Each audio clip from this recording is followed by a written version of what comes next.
والله العظيم يا جدع، ده اساسي جون المنتخب.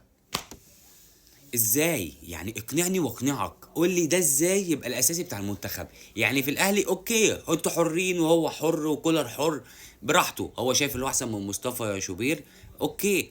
لكن انا شايف العواد احسن وبكتير. محمد الشناوي الفتره الاخيره واقع، لو اتشطت عليه تلاجه هتخش.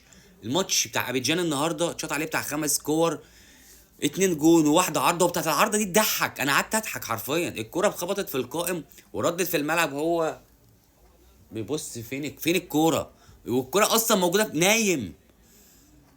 اقسم رزق. الرزق ده سبحان الله يا جدعان. بس طب يعني حرام. يعني زي ما قلت لك هو حر في الاهلي، لكن بالنسبه للمنتخب لا، لازم حسام حسن الحرام. وفي جوان كتير مصطفى شوبير، عشان ما تقولش عشان زملكاوي وعواه، مصطفى شوبير احسن. المهدي سليمان حلو. لا، في كذا جون حلوين يتاخدوا ويبقوا اساسي، هو بيروح اوحشهم وبيروح اساسي. طب ازاي يعني؟ اقنعني ازاي ده بيحصل ازاي؟